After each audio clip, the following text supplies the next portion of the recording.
Today we'll see next point of this unit, network connecting devices. These devices also called as control devices. Today we'll see hub and switch. Now, if we see the different devices in the network, तो वहां पे हमें बहुत सारे ऐसे devices मिलेंगे जो कि हम यूज कर सकते हैं हमारे कंप्यूटर नेटवर्क में, लाइक NIC. हम सभी लोग परिचित हैं इस वर्ड से. NIC is nothing but a network interface card.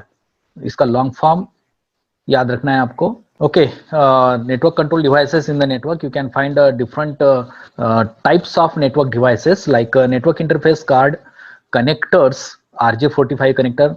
Network interface card का लॉन्ग फॉर्म रहेगा NIC का लॉन्ग फॉर्म रहेगा network interface card. Connectors RJ45 connectors है. उसके बाद T कनेक्टर है, बैरल है, SD है, LC है, ये सारे कनेक्टर्स है.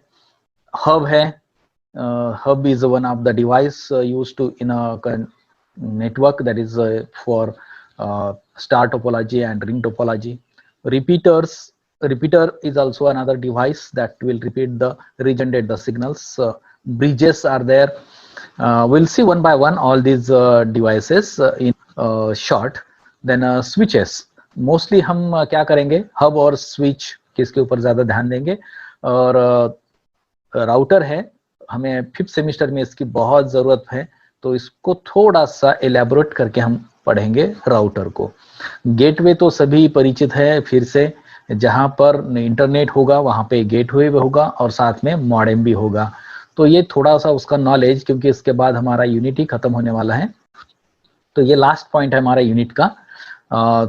तो हम स्टार्ट करते हैं. अभी NIC का कोई ऐसा इम्पोर्टेंट, एक्चुअली इम्पोर्टेंट तो है, लेकिन हमारे सिलेबस में ऐसा स्पेशली कनेक्टर्स के बारे में या फिर NIC के बारे में ऐसा कुछ दिया नहीं है. सिर्फ hub, repeater, bridges, switches, router, gateway, modem and other devices used for the networking, that is TCP/IP protocol और OSI रेफरेंस मॉडल.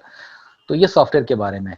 तो यहाँ पर हम आज हब के बारे में और स्विच के बारे में पढ़ेंगे.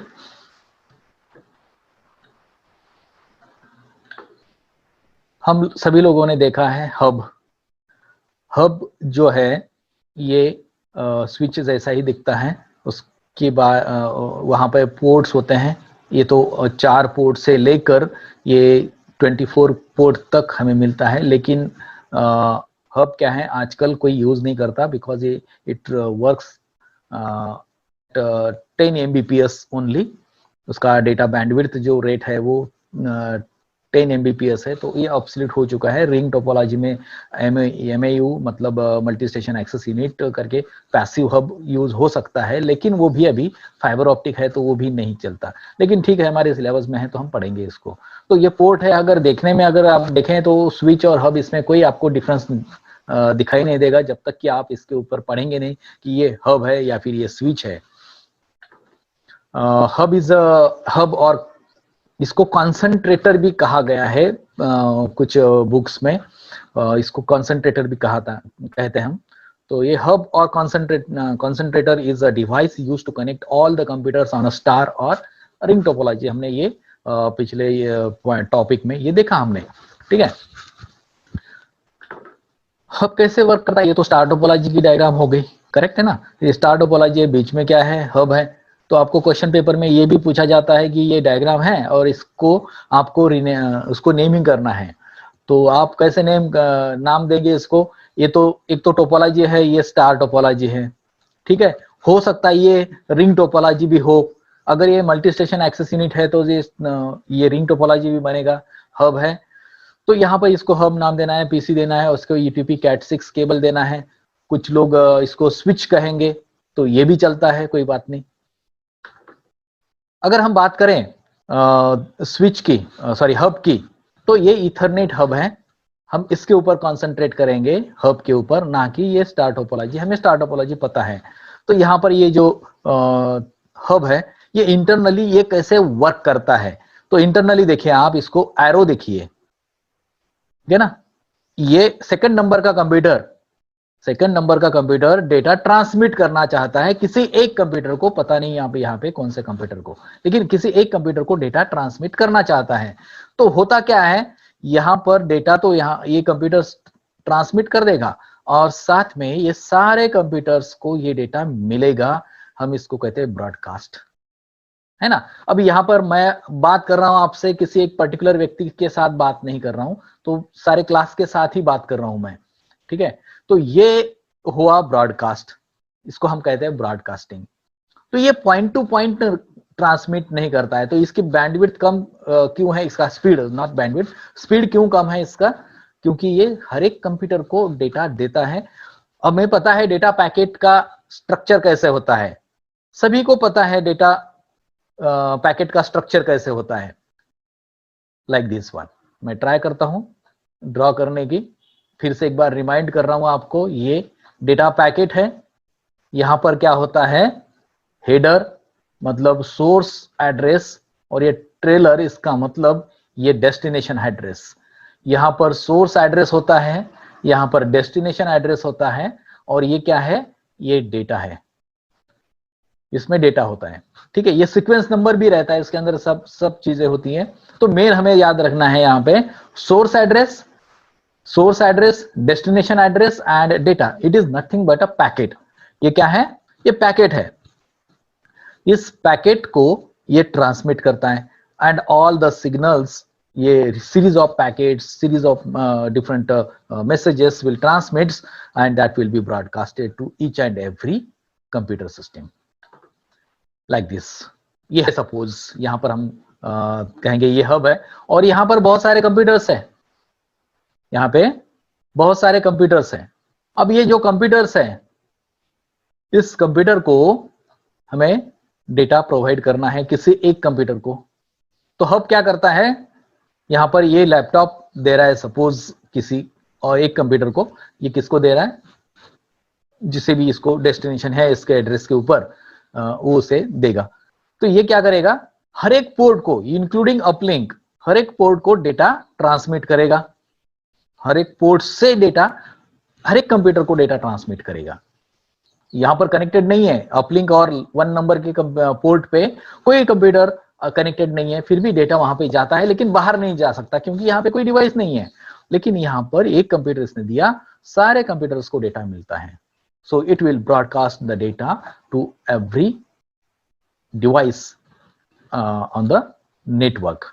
इसके बेनिफिट क्या क्या हो सकते हैं, wiring system can be change or expanded as needed, जैसे मुझे चाहिए वैसा मैं इसको एक्सपांड कर सकता हूं wiring. Different ports can be used to accommodate a variety of cabling type. यहाँ पर हमने जो डायग्राम दिखाया आपको, ये स्पेशली फॉर कैट 6 के लिए होता है, लेकिन ऐसे कुछ पोर्ट अवेलेबल होते हैं जैसा कि वहां पे टी कनेक्टर लगे, बैरल भी लग सकता है। ये पोर्ट के टाइप अकोमोडेट करने के लिए, डिफरेंट कंप्यूटर्स अकोमोडेट करने के लिए पोर्ट बनाए जाते हैं।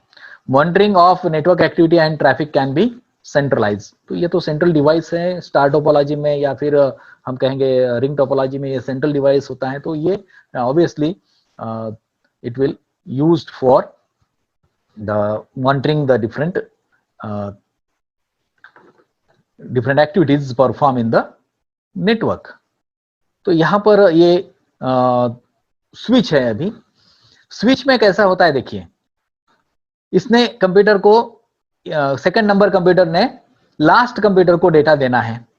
अब देखिए यहां पे डेटा जाता है, ये स्विच की बात कर रहा हूं मैं अभी। A switch forwards incoming packet only to the port that provide access to the destination system. इस कंप्यूटर का जो पैकेट है, इसने जो सेंड किया है पैकेट, ये पैकेट का डेस्टिनेशन क्या है, लास्ट कंप्यूटर। बाकी सारे कंप्यूटर को देने की जरूरत नहीं है, हम इसे कहते हैं पॉइंट टू पॉइंट। तो ये क्या था, हब, ये ब्रॉडकास्ट। अब ये ऐसे क्यों होता है, वो ब्रॉडकास्ट कर रहा है मतलब हर एक कंप्यूटर को डेटा दे रहा है, और ये किसी एक पर्टिकुलर कंप्यूटर को जहां उसका डेस्टिनेशन है उसको ये दे रहा है। ऐसा क्यों होता है, क्योंकि hub works at physical layer of OSI reference model. OSI reference model के 7 लेयर्स होते हैं। कितने होते हैं लेयर? टोटल 7 लेयर्स होते हैं। कौन से? APSTNDP। इसका लॉन्ग फॉर्म आपको पता है, मैंने बताया था वेरी फर्स्ट क्लास में कि A means application, P means presentation, like this. Last जो है P, that is physical layer. उसके ऊपर D है, वो है डेटा लिंक लेयर। तो ये हब ये फिजिकल लेयर को काम करता है, फिजिकल लेयर पे ये काम करता है, लास्ट लेयर पे काम करता है। तो ये डेटा सभी डिवाइसेस को प्रोवाइड करता है। वाइल स्विच वर्क्स एट, हम कहेंगे डेटा लिंक लेयर, उसके ऊपर का जो लेयर है, फिजिकल लेयर के ऊपर का डेटा, ऊपर का layer, that is data link layer. ये डेटा लिंक लेयर पे काम करता है। तो ये डेटा सिर्फ उसी को देता है जहां पर इसका डेस्टिनेशन डिटेक्ट होता है। सेकंड नंबर कंप्यूटर का डेस्टिनेशन, डेटा पैकेट का डेस्टिनेशन लास्ट कंप्यूटर है। यहां पर देखिए आप, यहां से यहां तक, तो ये डेटा वहां पे प्रोवाइड करता है।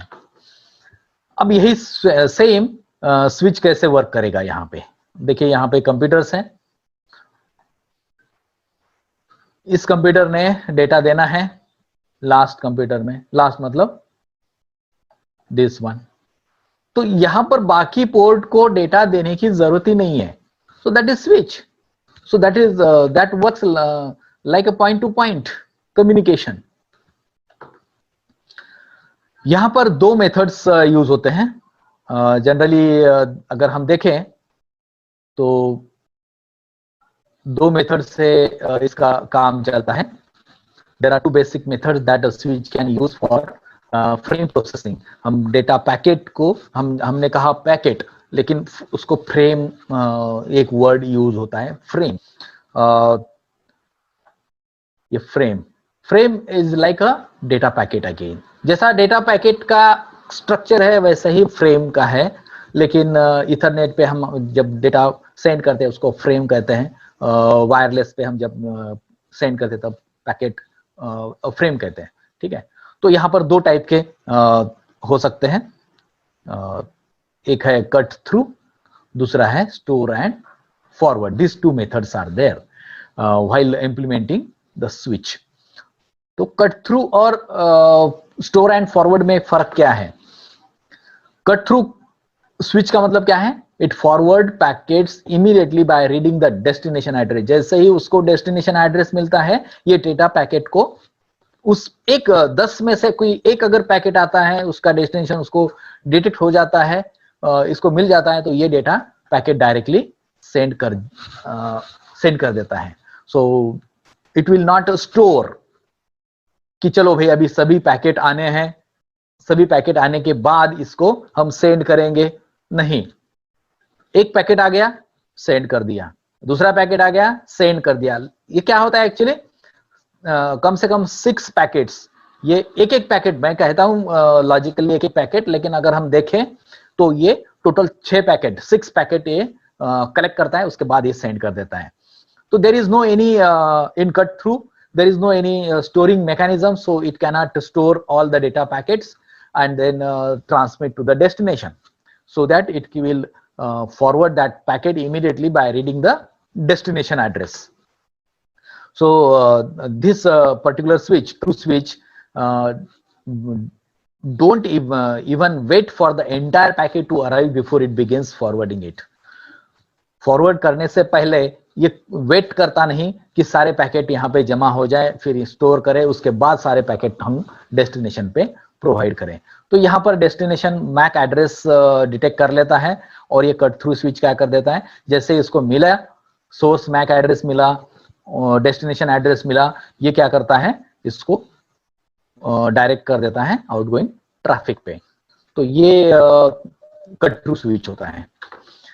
यहां पर इस कट थ्रू स्विच में ऐसा कोई मसला होता नहीं कि जहां पर एरर चेक करें, क्योंकि फिजिकल लेयर पे काम करता है हब, तब एरर जाता है, लेकिन ये डेटा लिंक लेयर पे काम करता है।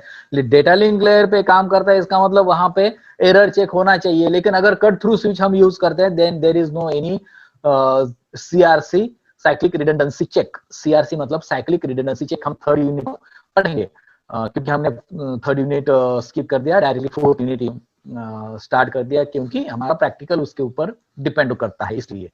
तो सीआरसी मतलब साइक्लिक रिडंडेंसी चेक, ऐसा कोई एरर चेकिंग मेथड वहां पे नहीं होता है कट थ्रू स्विच में। So therefore the frames with and without errors will be forwarded to the receiving switch. Receiving switch पे ये मिल जाता है। अगर रिसीविंग स्विच पे स्टोर एंड फॉरवर्ड या फिर और कुछ टाइप का स्विच अगर यूज होता है, then it will check the errors by applying the CRC, LRC, VRC. ये अलग अलग टाइप के मेथड्स हैं एरर चेक करने के, डिटेक्ट करने के और उसको करेक्ट करने के। And error check process needs to carried out by the receiving device to ensure error free transmission. हम ये किस लिए चाहिए हमें CRC एरर चेकिंग या फिर कोई भी एरर चेकिंग मेथड किस लिए चाहिए हमें, कि यहाँ पे एरर फ्री ट्रांसमिशन वहां पे जाए, क्योंकि हमें पता है 0 and 1 इस पर्टिकुलर बिट में, सीरीज ऑफ बिट्स में ही जाता है डेटा। तो यहाँ पर अगर हम 1 और 0 में से कोई एक डेटा बिट भी मिस हो जाता है तो उसका मीनिंग बदल जाता है। हम थर्ड यूनिट में देखेंगे विथ एग्जांपल उसका मीनिंग क्या कैसे बदलता है, ठीक है। दूसरा टाइप का स्विच क्या है, मेथड है, that is store and forward. ये क्या करता है, ये वेट करता है सारे डेटा पैकेट्स एक जगह पे कलेक्ट हो जाए and then it will transmit. तो before forwarding to its destination it will wait for the entire packet arrives. While the packet is stored in the switch memory buffer, the switch takes the opportunity to verify the data by performing a critical cyclic redundancy check (CRC). तो इसमें store and forward में CRC checking होता है। So this type of unit can be shared memory. ये कैसे होता है, stored कैसे होता है, यहाँ पे एक शेयर्ड मेमोरी इस स्विच में होता है। So which has a common memory buffer that stores the incoming data from all the port. हर एक पोर्ट से आने वाला डेटा इस मेमोरी स्विच में एक बफर में ये स्टोर करके रखता है। हम उसको मेमोरी ट्रीट कर सकते हैं एज अ मेमोरी। तो ये किस में होता है, ये होता है हमारे स्टोर एंड फॉरवर्ड इस स्विच में। ये अगर हम देखें यहाँ पे तो ये एक टाइप का स्विच है स्टोर एंड फॉरवर्ड। ये क्या करता है, फ्रेम ए, फ्रेम बी, फ्रेम सी, ये सारे स्विच को कलेक्ट करता है पहले और कलेक्ट करने के बाद ये फॉरवर्ड कर देता है। लेकिन उसमें से किसी इस स्विच को एक पर्टिकुलर फ्रेम एरर के साथ मिला, ठीक है, तो ये सीआरसी चेक तो इंप्लीमेंट करता है इसके ऊपर, और जैसे ही इसको एरर मिला इस पर्टिकुलर फ्रेम में, पर्टिकुलर पैकेट में, ये क्या कर देता है, उसको बाहर निकाल देता है। ये देखो यहाँ पे उसने बाहर निकाल दिया, बिट बकेट में उसको डाल दिया और बाकी ए बी ये ट्रांसमिट हो गए। लेकिन हम सोचेंगे फिर ये फ्रेम सी जो डेटा है इसका क्या, yes definitely it will retransmitted by the network. ये स्विच क्या करेगा, फिर उसको जो सेंडर स्विच क्या करेगा, इसको फिर से एक बार डेटा प्रॉपरली सेंड कर देगा। So that is the way of implementing this particular technique. This particular store and forward switch also checks for other problems peculiar to the data link layer protocol involved. The additional function make store and forward switches more expensive than cut through switch. अगर हम देखें तो obviously यहाँ पे memory buffer है तो, और ये स्टोर करता है, फॉरवर्ड करता है, उसके साथ में ये सीआरसी चेकिंग भी करता है, तो डेफिनेटली इसकी प्राइस ये ज्यादा होगी इसकी। It is expensive than cut through switch. So most of the network prefers this store and forward switch. हम अगर इसकी डिफरेंसेस अगर देखें तो अगर आपको पूछा जाए 4 मार्क के लिए तो आपको मैं यहाँ पे 6 पॉइंट्स दिए है, तो आपने क्या करना है, 2 डायग्राम निकाल लेना है हब का स्विच का, दिखने में सेम है, सिर्फ डायरेक्शन दिखाना है आपको कि ये सेंड करता है डेटा पैकेट सेंड करने के बाद ये ब्रॉडकास्ट करता है या तो पॉइंट टू पॉइंट डेस्टिनेशन को भेजता है। ऐसे डिस्टिंग्विश करेंगे आप हब को और स्विच को, खाली उसके ऊपर नाम लिख देना है हब और यहाँ पे नाम देना है switch. Hub is use to broadcast the data. हमने देखा दूसरा डिफरेंस क्या है दोनों में, ये ब्रॉडकास्ट करता है डेटा पैकेट को hub, while switch is used to unicast the data। unicast इसका मतलब पॉइंट टू पॉइंट, किसी एक ही रेसिपिएंट को ये डेटा मिलेगा, कोणाला तरी एकाच पर्टिक्युलर डेस्टिनेशनला जो काही त्याच्या त्या डेटा पॅकेटमध्ये डेस्टिनेशन हा ऍड्रेस असेल त्याच ऍड्रेसला फक्त हा डेटा पॅकेट मिळेल, आपण त्याला म्हणतो युनिकास्ट। आणि हब मध्ये काय होते की कोणीही घ्या, ज्याचा डेटा ऍड्रेस मॅच होत असेल, डेस्टिनेशन ऍड्रेस मॅच होत असेल त्याला तो मिळेल, ठीक आहे, otherwise that will be discarded. Discarded मतलब आपण त्याला म्हणू शकतो की तो इग्नोर करेल त्या डेटाला। तिसरा डिफरन्स काय याच्यामध्ये, हबचे दोन टाइप्स आहेत, इथरनेट हब आणि टोकन रिंग। आपण त्याला ऍक्टिव्ह हब आणि पॅसिव्ह हब सुद्धा म्हणतो, त्याला इथरनेट हब आणि token ring MAU multistation access unit. Multistation access unit काय आहे, पॅसिव्ह हब आहे, आणि इथरनेट हब जो आपण जनरली यूज करतो, सो that is token ring, that is Ethernet hub, that is active hub. Active hub आणि passive hub मध्ये difference काय आहे, आपण मागच्या क्लासमध्ये पाहिलेला आहे की डिफरन्स एक जर का आपण मेजर डिफरन्स जर पाहिला तर ऍक्टिव्ह हबला आपण पॉवर सप्लाय प्रोव्हाइड करतो आणि पॅसिव्ह हबला पॉवर सप्लाय प्रोव्हाइड होत नाही। ऍक्टिव्ह हब हा नॉर्मल बस टोपोलॉजी मध्ये यूज केला जातो आणि sorry not bus topology, star topology मध्ये, नॉर्मली स्टार टोपोलॉजी मध्ये हब यूज केला जातो, आणि पॅसिव्ह हब किंवा token ring multistation access unit हा रिंग टोपोलॉजी मध्ये यूज केला जातो। बस टोपोलॉजी मध्ये कुठल्याही टाईपचा control device except network interface card, network interface card व्यतिरिक्त कुठलाही डिव्हाइस त्याच्यामध्ये यूज केल्या जात नाही। तर हा पहिला थर्ड डिफरन्स आहे की त्याचे दोन टाइप्स असतात, हबचे इथरनेट हब आणि token ring multistation access unit, आणि स्विचचे दोन टाइप्स आहेत, cut through, store and forward. स्विचचे दोन टाइप्स आहेत, आपण आताच पाहिले, कट थ्रू स्विच आणि store and forward switch. Cut through आणि store and forward. Cut through म्हणजे काय, स्टोर अँड फॉरवर्ड म्हणजे काय। कट थ्रू म्हणजे काय तर तो कुठलाही डेटा कलेक्ट करत नाही, डेटा पॅकेट कलेक्ट करत नाही, जसा तो आला डेटा पॅकेट तसा तो सेंड करून देतो, फॉरवर्ड करून देतो डेस्टिनेशनला।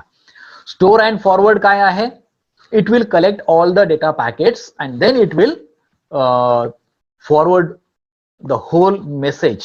कारण की आपल्याला माहित आहे पॅकेटचा अर्थ काय होतो, a message or data packet is broken down into number of pieces and each piece is called as a data packet with source address and destination address।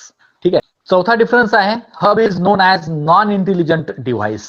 Non intelligent device आपण असं म्हणू शकतो की there is no memory buffer available in the hub, so that there is we can say it is non-intelligent. It will accept the data packet and forward to all. That means broadcasted. तर इथे असा कुठलाही particular concept नाही आहे की आपण त्या particular डेस्टिनेशनलाच आपण देऊ, ज्याला पाहिजे त्याने घेऊन टाकावं, मला पाहिजे नाही डेटा मी इग्नोर करेल त्याला, तो दुसरी प्रत्येकाला डेटा मिळेल पण ऍक्सेप्ट तोच करेल ज्याचा ऍड्रेस मॅच होईल। So switch is known as intelligent device because it is point two point. Destination तो डिटेक्ट करतो, डेस्टिनेशनला डिटेक्ट करतो आणि त्यानंतरच तो डेटा पॅकेट तिथे फॉरवर्ड करतो, कोणालाही डेटा पॅकेट तो देणार नाही। याचा स्पीड 6वा पॉइंट पहा तुम्ही काय आहे, hub slower than switch. Hub काय आहे, स्विच पेक्षा स्लोअर आहे, तो जवळपास 10 MBPS, हा 10 पट जास्त काम करतो, हा 100 MBPS। स्विच हा 100 MBPS ला काम करतो आणि हा 10 MBPS ला काम करतो। So lot of that means data can be transmitted in particular time period. Hub is cheaper than switch. Obviously हा स्वस्त असेल आणि स्विच हा कॉस्टली असेल. So that is a major differences between this two. Let us see the demo of hub and switch. Hubs and switches both receive data packets from the computers on the network, but they process them differently. Hubs operate at the physical layer only. When a hub receives signals through one of its ports, it amplifies the signals and immediately transmits them out through all of the hub's other ports. Switches operate at the data link layer. When a switch receives signals through one of its ports, it interprets those signals as a data packet and reads the destination address from the data link layer protocol header. The switch then transmits the packet out through the only port that is connected to the computer using that destination address. Thus, switches reduce the amount of traffic on the network and the number of collisions. So that is the difference between these two, that hub can transmit and broadcast to all ports. It accepts, हा काय करतो, इथून घेतो data packet आणि सगळ्या पोर्ट्सला तो पाठवून देतो. पण स्विच काय करतो, एका पर्टिक्युलर डेस्टिनेशनलाच तो डेटा पॅकेट ट्रान्समिट करतो. त्यामुळे काय होते की number of data packet can be transmitted आणि सोबत सोबत कोलिजन सुद्धा तो रिड्यूस करतो. कारण की प्रत्येकाला तो देत नाही, डेस्टिनेशनला देतो, त्यामुळे तो कोलिजन तिथे कोलिजन तिथे होत नाही. तर हा आपण इथे पूर्ण पाहिलेला आहे आता स्विच आणि हब.